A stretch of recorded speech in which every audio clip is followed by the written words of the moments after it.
Doc, we'll start off with, I do want to get your thoughts just on Sunday's game against the Commanders. I mean, we had Dan Campbell with the reading glasses calling plays. What did you, number one, I know me and you have been kind of lockstep.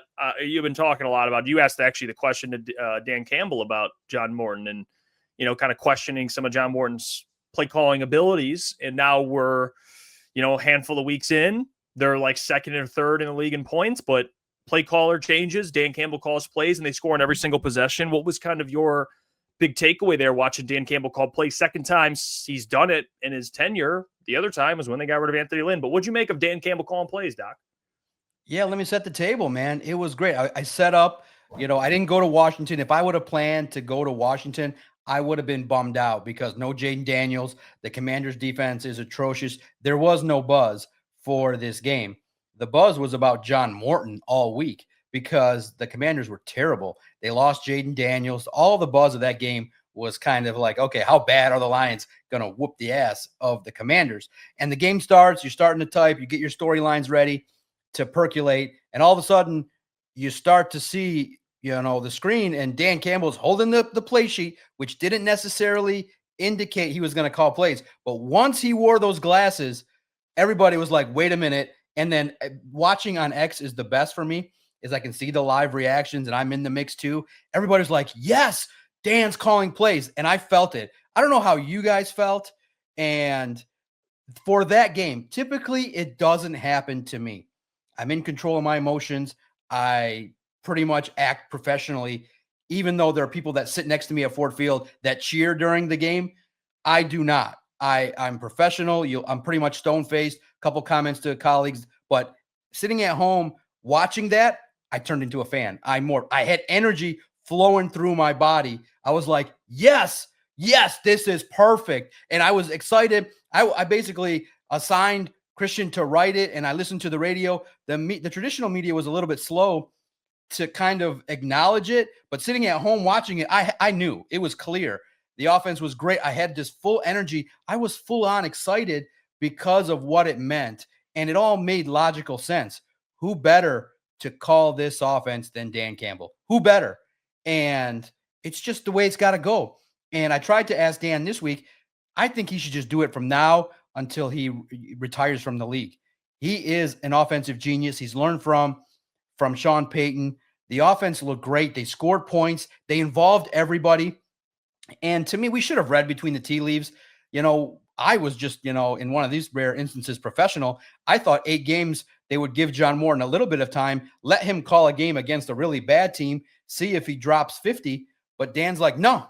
After that awful performance against the Vikings, in which it was so bad, so atrocious, so discombobulated, they stripped him of the play calling. Good. Right away, if you can't copy Ben Johnson's offense and you're the one that purportedly put it in, you can't call it. 8 games is all you get, and he'll never get it back. He's not a play caller. It's pretty straightforward. And the blessing is that if you followed me at Detroit Podcast, I shared the things I liked about John Morton and the things I thought he would struggle at. He got fired with the Jets because he couldn't establish a exotic, realistic, consistent run game. And that's what happened. You turned Jahmyr Gibbs into an afterthought. Dan Campbell came in.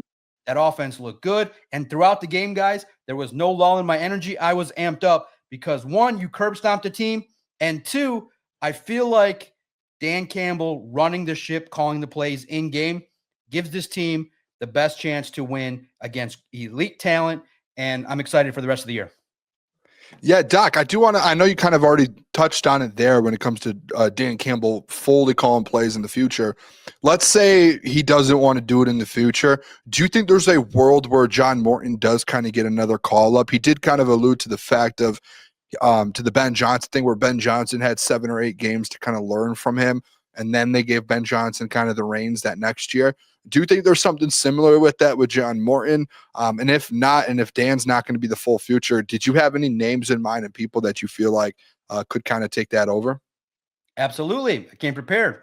And so it's a great question, great thing to talk about. John Morton should not be the offensive coordinator. He should be what he was when he was with the team in 2022. He should be the senior offensive assistant. He should come in, do the job, help Dan Campbell, put in plays, put in his input. He needs to be around this organization, just not in that role. It's not the right role for him. It's just not. It was they gave a guy that was loyal to the organization a try. It didn't work out. No chance at all. And especially now, let's look at the timeline. He gets stripped of his play calling duties on a Monday. On a Thursday, he's blasting the players.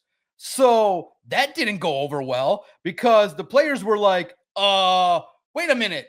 You're telling us we're getting our ass beat. It was a scheme problem. That was on you, Johnny Morton. So that's not what's going to happen. And unfortunately, guys, there are going to be, I think, 3 potential candidates that are better than him. Maybe 4.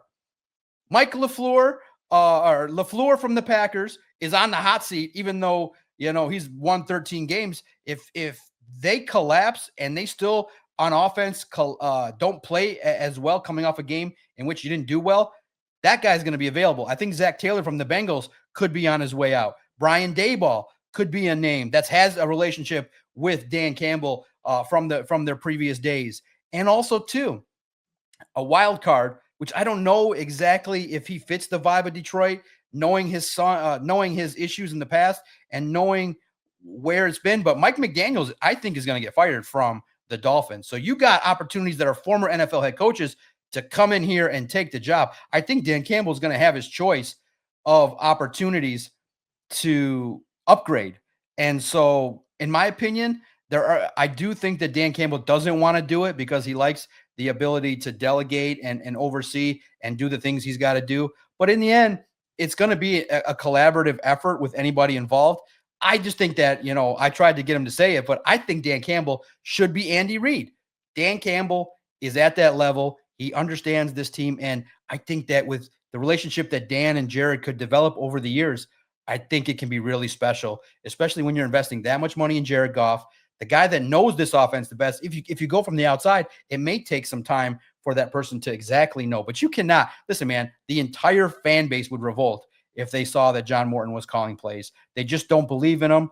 There's just a disconnect in the lack of trust in what he's done. And he had the reins of the offense, and you couldn't effectively run the ball with Jahmyr Gibbs. Something was wrong. It was a massive disconnect. So I do not see a world in my mind where you put John Morton in a position where every incomplete pass is going to be talked about on X. It's just a no-win situation for him. And I do think there's actually better play callers that are going to come available.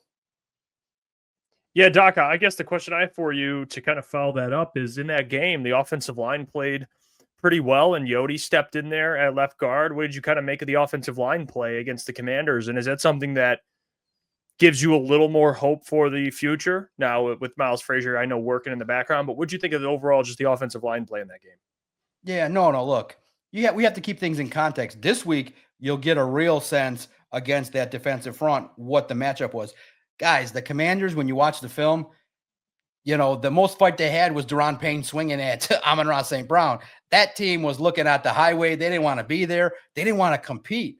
And so as a result of that, Dan Quinn took over the defensive play calling. It was atrocious. They didn't want to be there. And that was really bad.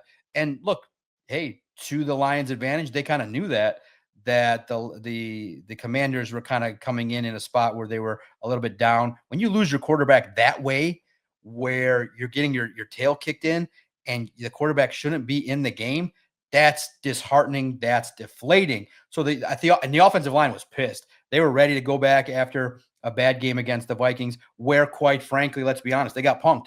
They got out physical. That rarely happens to that offensive line. So they came in like, all right, the whole world thinks we suck again. We don't think we're that bad. Let's go out physical an opponent. And they did. Look, man, the Commanders were a bad football team. They played bad.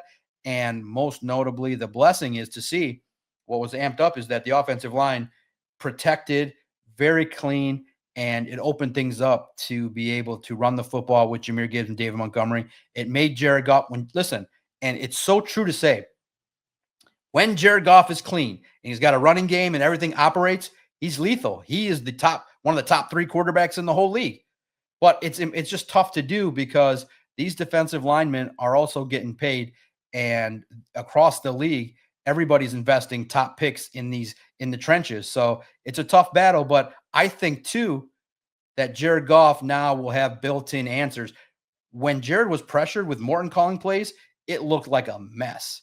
Jared Goff is actually quite decent against the blitz. He'll have a lot of hot reads. He'll have a lot of opportunities to get the ball out quickly. He'll have more of an opportunity to succeed against better opponents. The Commanders, my God, it was atrocious start to finish in a lot of phases. The only thing they had going for him was that running game that, that rookie, that young, inexperienced running back brought them some energy. So, man, thankfully, the Commanders game came at the right time, and you got to sit back and type it comfortably. And the story was always going to be not the Lions and the Commanders. The story was going to be Dan Campbell figured out a problem. And we have to give Dan Campbell credit. In years past, Lions teams would wait until the end of the season, or they'd give Morton another year, and it would take forever to solve a problem.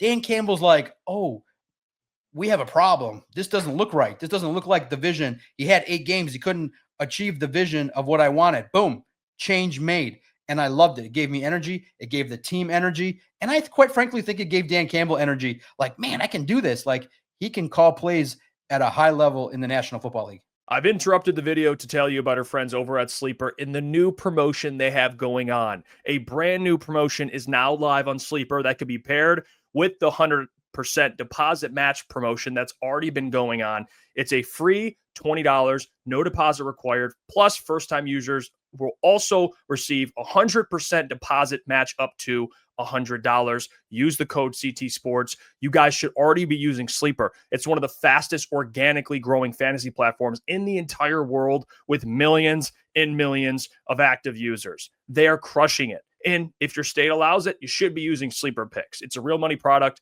that connects friends over picks. You just choose 2 to 8 of your favorite players from pregame live or across different sports. Pick more or less than the predicted stats. And on Sleeper, you can get up to 1,000x payouts. Share with your friends.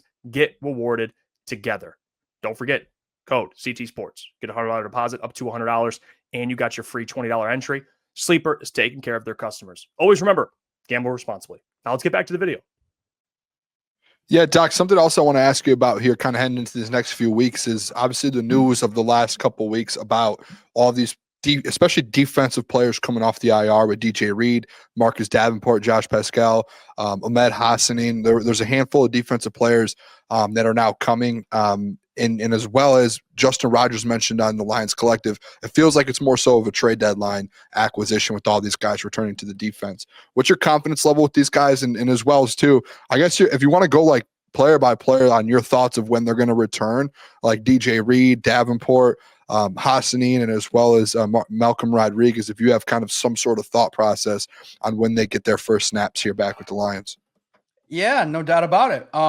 My sources or friends on the internet basically said that I believe that the Malcolm Rodriguez's 21-day window is up this week. So they're going to activate him, I believe. If you realize this is his 3rd week of practice, the window when it's open is 21 days. So I would presume that by all the reports from my friends that I like Starbucks with, that you guys know, also indicate that it's going to be the Eagles game. So that's Malcolm Rodriguez.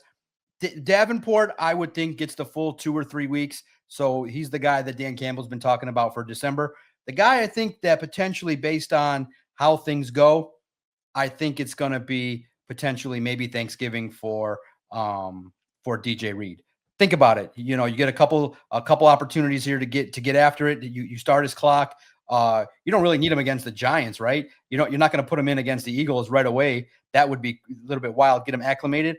I think you go up against the Packers and have an opportunity to debut. So it's a good opportunity to be able to get these guys back in December. Hassanin's on the practice squad. I think he's going to develop and take his time. Again, probably won't see him called up until December. So you're right. It is viewed kind of as some acquisitions you get at the deadline. But unfortunately, you're also dealing with, Terry and Arnold up and down. You don't want to be, dealing with a brain injury and things like that. Sometimes when you get a concussion or, get dinged, it can lend to another one. So you want to be ultra cautious not to return him back too quickly. And then the one that's concerning to me, and, it's always concerning when the coach gives the quick answers. Kirby Joseph, not back at practice. The irritation's still there. Hey, great question, Doc. Great question. Hey, I heard you. We heard you. I wanted to see, and he was just like getting better.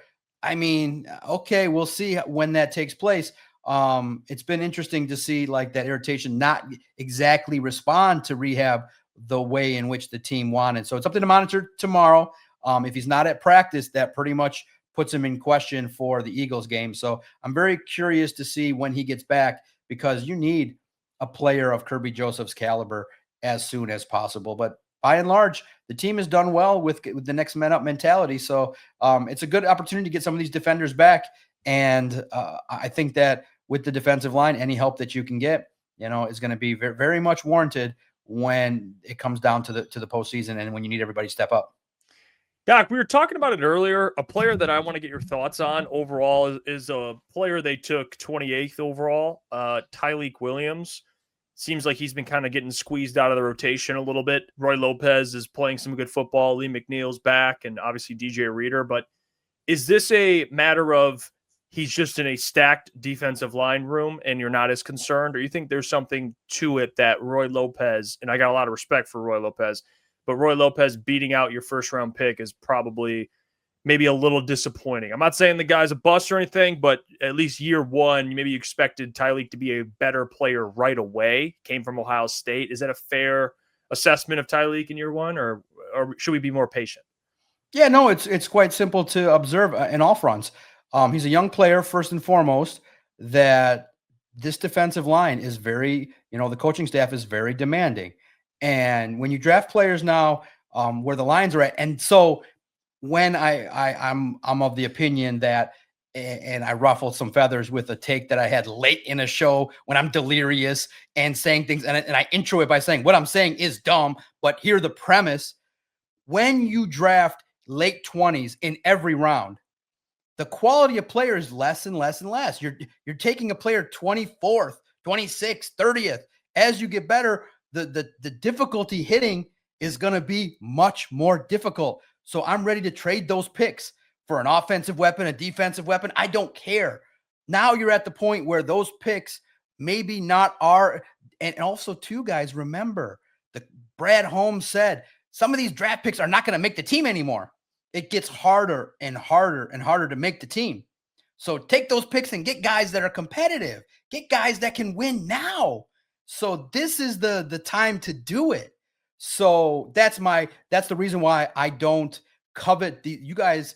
A lot of the fans covet these draft picks like to the degree that they will battle you and be like, well, I'd take a first round pick over Garrett Wilson. I'd take a first round pick over this guy. And I'm like, okay, guys, fine. That's fine.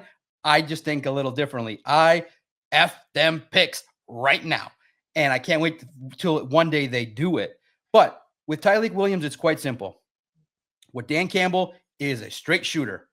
And if you're not practicing consistently and winning over the guy next to you, you're not playing.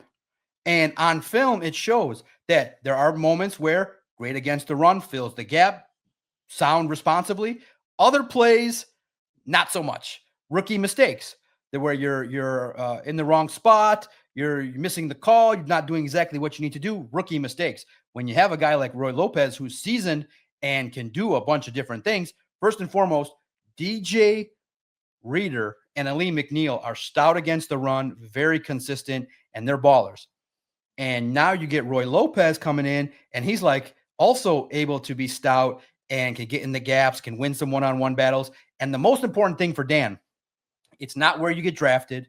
It's not your number. It's not how much money you make per year. It's none of that. It's down in, down out. Do you do your job? Down in, down out consistently. They don't want you good on first down, good on third down. Oh, take a couple plays here. You're not where you need to be. No, it's every single responsibility that you are tasked with, you must execute. It's not lighting up the stat sheet. It's be where you need to be. When you have a chance to win that rep, you win it over and over and over in practice and in games. That didn't happen. So Tyreek has played less and less, and DJ Reader, Ali McNeil, and Roy Lopez have played a little bit more. But there will be opportunities. Tyreek Williams is a young, developing player. He will get with it, and I do think that he'll be somebody that next year you'll get the full force of, because I do think that, unfortunately, we might be seeing, maybe they'll keep him for one more year, but I think we might be seeing the last handful of games with DJ Reader. You don't draft Tyreek Williams to then bring back a veteran that's a little bit older. In my opinion, I'm a little bit ageist, as you know, you guys know, but DJ Reader, give him credit. Dude's balling and he's playing great. Stayed healthy, and he's an emotional and really a locker room leader. I would even argue to bring him back, but changes roll up a little bit. But my goodness, Tyreek Williams has room to develop, but it's going to take time. Hey, real quick before you go, Boone, we gotta address this, Doc. I mean, I forgot to ask you about this. I don't know if you saw this, Boone. Doc, I've interrupted the show to tell you about our friends over at Prestige Worldwide Vending, state-of-the-art vape vending machines that can boost sales to any venue, business owners, or anyone that has an establishment that customers are coming in and out of. Prestige Worldwide Vending can help not only attract new customers, but keep customers inside your establishment. Nicotine users that leave to go get nicotine, it'll be right in the place they're at. 32-inch touchscreen, customizable advertisement, which is sweet, by the way. Age verification software to scan IDs confirming age, pre-sale if required. You can pay cash, credit, debit, or mobile. Mobile payments are also accepted, and you get paid when they get paid. It's a win-win. You make your customers happy. You make money on the side. And of course, working with a company like Prestige Worldwide Vending, who is on the up and up, can only benefit your business. Shout out to them for sponsoring the show. Now let's get back to it. Are you okay? What was with the trade for Garrett Wilson? I mean, what's going on with you? I saw you trending on I did Twitter. not see this. I thought I did not know Doc this was guy's in his live talking about I want Garrett Wilson. Everyone's wrong. No, I mean, this guy Doc live is I mean, that's a problem. I don't know if we have to just start to do like 10-second delay on him and have someone constantly be like, no, you can't say that, Doc. Like, you saying that is basically like saying like I don't know, like a slur. Yeah, what are we doing? Listen. Okay, so what the hell were you talking about, Doc? Okay. So, So let's put the full context. And I respect you for asking. Some people were responding to that. They were responding to without even watching the clip. I had to call out some guy that's trying to get into the media where he breaks the cardinal rule and tells me publicly, "Hey, man, I didn't really watch your clip, but I'm giving you an opinion." Well, thank you, Mr. J. Your opinion is invalidated. And so here's the thought, okay? If you watch the video, here's what I said. First of all, on game day, most days I get up 7 a.m. On Sundays, I wake up at 5. I wake up naturally full of energy, and I'm starting to read. I'm getting excited. So then my day is packed, full of writing, analyzing, watching, on X, writing, okay? Then now after the games, I'm liking the opportunity to go live and talk and let it rip. So at that point, I said, guys, it's 2 hours and 20 minutes in. I should be going. But the crazy thing, my eyes keep seeing the stream starts off with 300. Then it gets to 500. Then, like, I think other shows end or you guys end. And then it gets to 800, 1,000, 1,100. I'm like, where are all these people coming from? What's going on here? More people are liking it. The algorithm hits. I don't understand. But I don't leave because more and more people keep popping up. So I said, listen, what I'm saying is dumb. But this is the context of what I'm saying. If Dan Campbell was sensing that John Morton wasn't it, that he was going to potentially change it up, and Brad Holmes is an offensive mind, and Brad Holmes is a guy that traded up for J-Mo, made some moves to be aggressive with Jahmyr Gibbs, likes the talent. We're all sitting here screaming, trade them picks for a defensive end. You know what? Let's just go where the Lions are at. Trade those picks for an offensive weapon. That's all I was saying. Remember, the context is the Colts traded 2 first-round picks for a player. I'm like, if the Jets were open for business, I don't care about the cap. You figure it out. Now, of course, Garrett Wilson gets hurt because I opened my mouth. But I said in that video, I just watched the Jets. I just threw out Garrett Wilson because I watched them. I said, pick any offensive name. The theory is, the deep context is, don't get hung up on the name. Get hung up on the theory. You agree with it or you don't. In my opinion, if you want any player in this league on a team that's not good, on a team that's struggling, you offer a first or 2 firsts, you can get any player you want. So I'm all for it. I'm all for aggression. I've never stopped. I'm all for more. Like, everybody's like, you can't do this, you can't do that. I am a lone wolf. in that I'll say things that, remember, the theory for me is I came to the media with an audience already. So all I'm doing is I have a core group of X people that follow me no matter what. All I'm doing is just adding more attention with haters that say who's saying this and why he's saying that. But the blessing for me is I can share my thoughts, why I'm saying it. And the theory is pick any player you want.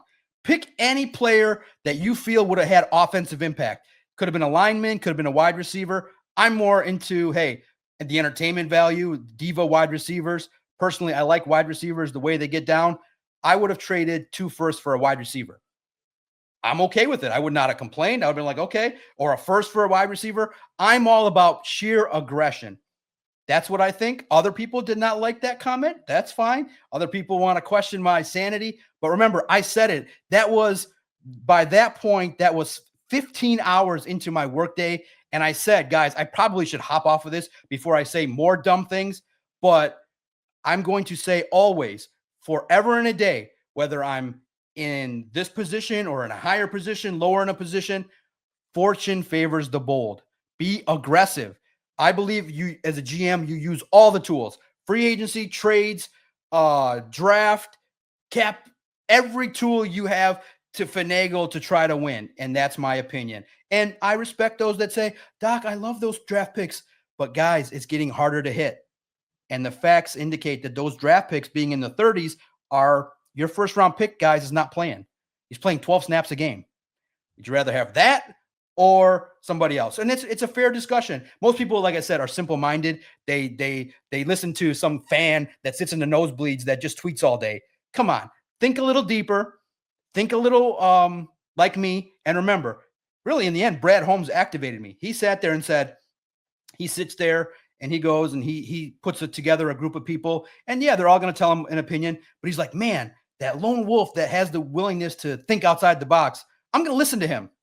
That's me, baby. I don't care what people think of my opinions. And in the end, all you're doing when you do that is just highlighting, like that clip got 30,000 views. That was literally a throwaway clip that I was debating with some other fan that was just like, why would you do that? I said, you made me throw this clip in here. I got to throw it.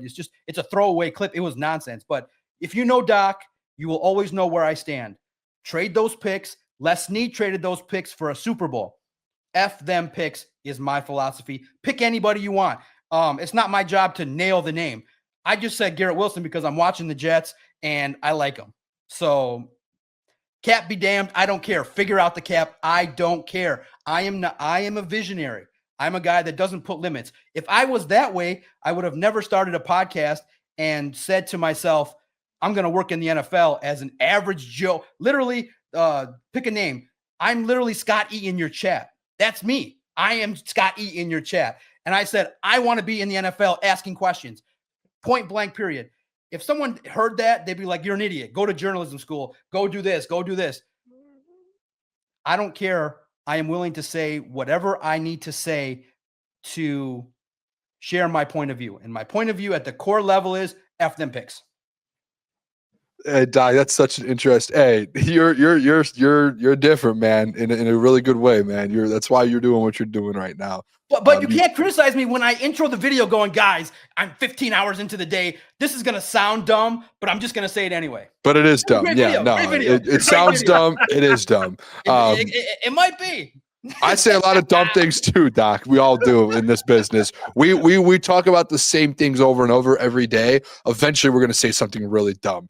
I do want to ask you something as well, because one thing I haven't liked the last week, and I've gotten into battles about it with people in the chat, people online, and Jeff as well. I don't like this, and I understand the last, really not this last week, but the week before, the special teams last week versus the Vikings were really bad. But that was kind of like one of the first really bad special teams units you've seen out of Dave Phipp. They've been inconsistent this year, but a lot of people are going at Dave Phipp. I've brought up the argument, listen, Dave Phipp's one of the best at his position in the league. He's been consistent for 4 or 5 years now.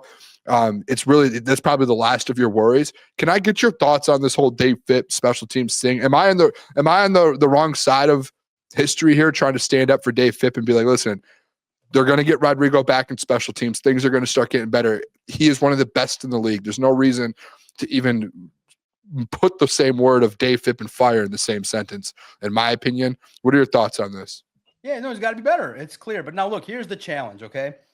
Sione Vaki was dealing with a big-time injury. Craig Reynolds has been in and out of the lineup. You're using Jack Campbell more and more. So here's the deal. First of all, there are modified rules with the kickoff. The kickoff coverage is different. The other side's getting paid too. But special team is about effort and concentration. And here's the challenging part is you don't just have us like, hey, clearly Grant Stewart is on the special teams unit, but it's a mixed match of guys you want to use that maybe, are starters or not starters. It's a very challenging thing week in, week out to be able to, develop consistency. Now, I do think that they got to get better. First of all, against the Vikings, you can't give up, a couple of those long runs. And, you were in a spot where you get a field goal blocked and the guy runs it back. So you were giving part of the reason why you lost was you were giving a quarterback that's inept, that really went to a school that didn't prepare him to play NFL quarterback in Michigan. But that's here nor there. In my opinion, I feel like you gave, JJ McCarthy an easier opportunity to beat you by setting him up in great field position. You're not going to fire Dave Fipp. He's well respected. He is one of the top motivators, great special teams coordinator, and he's got a role on that staff. But his unit is giving up some more plays than you would like. Jake Bates got to consistently grow and get better. But look, it is one of those deals where it happened. It has been a concern. And so you put it on the table and you say, kick return, punt return, have to step it up. And when in money time, I think they will. Doc, I'll ask you, and we'll kind of transition right into the Eagles game here this weekend, because we had this conversation yesterday and we've been having it a lot this week. After that Monday night game, the Eagles did not look good, especially offensively. They've been having some offensive problems, but they still have a ton of talent. A.J. Brown's over here complaining about the offense. What have you kind of made just viewing the Eagles, and how much of a threat are they in the NFC in your eyes? How dangerous are the Eagles compared to last year? Yeah. Now, first and foremost, I want to set the tone, because there is a clear jealousy or irritation that the fan base has for someone like me or those Lions fans that say, wow, give Howie Roseman his respect. He's got 2 rings. Now, it took him time. It took him a little bit of time to get his system in place, but he's got the rings, people. So he's in the elite class of people that I go, wow, I want to be like Howie. I want to be like Howie Roseman. I want to be like Les Snead. I want to copy winners. So it's not a knock on Brad Holmes, but Howie 2, Brad 0. Howie 2 bling bling rings, and he got a ring and had, time to get it back, and he's made epic blunders. But everyone's like, how weird do you have to be to go online and be like, Howie picked this guy, Jair Alexander, he retired. Howie picked Zarius Smith, he quit. It doesn't matter. Howie could go out there for the next 9 drafts and suck. He has 2 rings. He has reached the mountaintop, and he has the ability to speak in a way that makes you go, yeah, I like the way that guy speaks. He's like, I don't care what happens in this world, that if I believe I can do something, I'm going to do it. Aggression. It's the same in poker. If you're going to sit there and take your stack and never be willing to push all in with a 6-8 suited, I'm sorry. A guy like me is going to pick you apart, because I'm willing to shove all my chips in the middle at times when you're not supposed to. 2 overcards and 2 hearts, baby, and there's a flush draw. Let's go. Let's push. If you got a 48% advantage, sometimes you just got to push. And so if you do Google my name and you go way into page 19 of Google, I have cashed a couple times in some poker tournaments, but I favor more limit, where you kind of can be a little bit safer. But No Limit Hold'em is the greatest game on earth. If you're into psychology and into people, man, what a beautiful game, because you can tell who's a little bit scared, wants to protect those chips, and who's going to push all those chips in the middle. So let's give Howie respect and hope and pray that Brad Holmes gets to that level. It's not disrespectful. The man has rings. You don't disrespect people that are where you want to be. Now, Brad has done a great job, built through the draft. And at the current stage, the Eagles, once you hit the mountaintop, and probably if the Lions win a Super Bowl, are going to face the same problem. They had the biggest choice they had to make, and they made it. They let Mekhi Becton go bye-bye. That caused a problem. And it caused a ripple effect where your offensive line is not the same flow. It's not the same flow anymore. So Saquon's not the same player anymore. So it starts with that. Saquon's not the same. And listen, you never wish for injury, but when Lane Johnson came up a little bit lame there with the Packers, I was like, oh, okay, a little bit of a point for Aiden.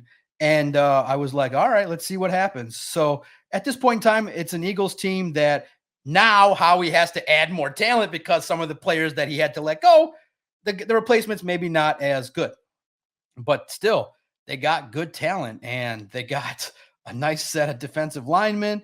They have a nice team with a great defensive coordinator. Their issue is on offense consistency. And it is one of those things where there's something underlying between Jalen Hurts and A.J. Brown. A.J. Brown is a traditional diva where if he's not getting the amount of touches, there's always this weird aura around him of like, he's not happy, he's happy. People are always like, as a player, when you speak, you can clearly, eloquently discuss, like how J-Mo's been doing, your situation. So it doesn't become a one-day story, doesn't become a 6-day story. I think what A.J. Brown recently, I think as of yesterday, was on a stream and was like, oh man, what we got going on is a shit show or whatever that he was talking about. He's always in the news for stuff that it's too much noise coming out of A.J. Brown. So that's never good. And I think that first and foremost, Jalen Hurts has to feed A.J. Brown. So you got to take him away, make sure that the explosives, the two players I'm concerned about in this game are Saquon Barkley and Devonta Smith. If those two guys can get into rhythm and you know that they're going to want to play better, that's going to be a problem for you. But I do think that the Lions' sheer number of talent offensively starting to feel more and more comfortable that if the Lions get into Dan Campbell flow, Eagles aren't keeping up. And if you tighten up the ship on defense, the more the hours pass, the happier I feel that the Lions have a chance to just get out there and boat race the Eagles. Like, they're not going to keep up. Like, if they're aggressive, maybe one explosive from J-Mo, if you get that one or two explosive plays, I feel like you can get out to a 14-3 lead and weather the storm. The problem's going to be the defense now has a clear problem, and they are giving up 66% of, if you want to do the stats, they're giving up 66% of times the opponent hits the red zone, they're giving up a touchdown. That's a little too high. The opponents have hit the red zone 30 times, and they've scored 20 touchdowns. So that's a little bit too high. You want to clean that up. And if you do, I'm more and more confident that outside of the weirdness of, hey, the officials, blowing whistles and doing weird things, I feel like the Lions are coming into this game playing at a level offensively that should be able to translate to enforce their will against the Eagles. I'm getting more and more excited. Yeah, Doc, I just want to kind of just going off of what you just said there, the offense kind of getting in the rhythm. What's the confidence level kind of 1 through 10 here with Dan Campbell putting back together back-to-back performances as kind of the play caller, especially versus like this Eagles defense is one of the best in the league. I know this team might have, they're 7-2, struggles offensively, but this defense has kept them in every single game we saw versus the Packers. That front seven they have is incredible. Their secondary is coming together. Do you think that Dan's able to put this together again? Maybe get Tesla involved a little bit more. Amon-Ra, he was involved but didn't have the biggest game. How do you see kind of that working out in that week 2 Dan Campbell calling plays? Yeah, I'm going to give you a little inside story here on Tesla. It was fun. It was real funny today. I broke down and laughed a little bit, and I'll share it. But first and foremost, I want to say this. I don't understand how, and I had Joy Taylor on my podcast when she was all unhappy, when the national media was unhappy that Dan did the kneecap speech, he did the helmet, that they didn't get just how bright he is offensively. Like, they didn't know that. Like, you started to see the team turn around when Ben Johnson came into the fold. You don't start winning games at that clip in his second year. Remember, they started off a little weak in the second year, and then they got a little bit better right before that Packers game that they won, but still missed the playoffs. The team started to showcase what they were about, that they wanted balance, that they wanted to be able to, they got Amon-Ra St. Brown really started to get involved, and you started to use your weapons. So to me, that's really bad analysis if you looked at Dan Campbell and said, well, Ben Johnson's the sole reason why. Dan Campbell approved Jared Goff coming here. If Dan Campbell didn't want Jared Goff here, he wouldn't be here.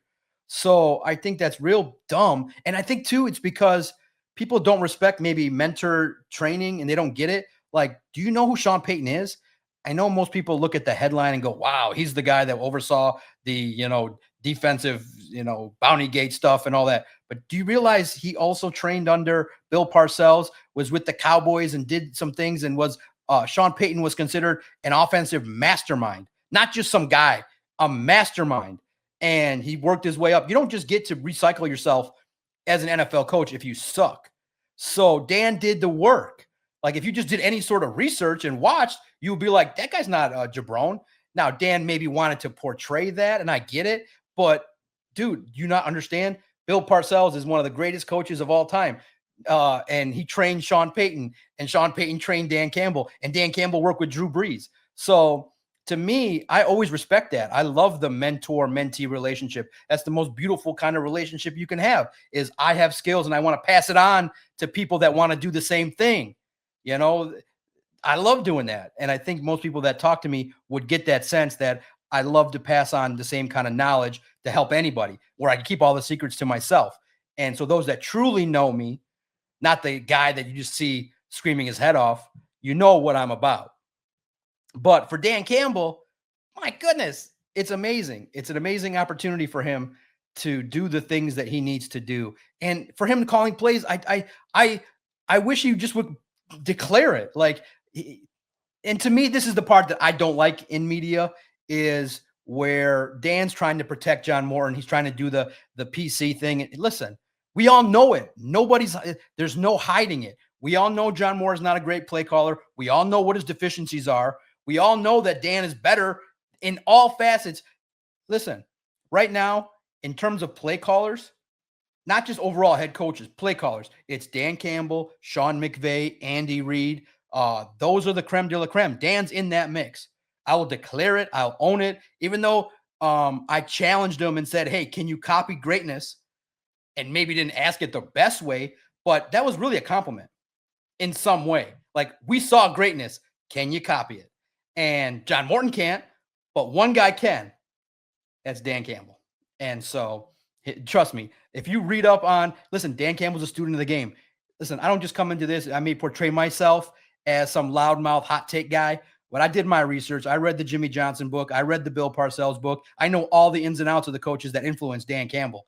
And Dan is a bright student of the game who uses stuff from Jimmy Johnson, who uses stuff from Sean Payton, who uses stuff from everywhere in a day. You think Ben Johnson just came up with that all by himself?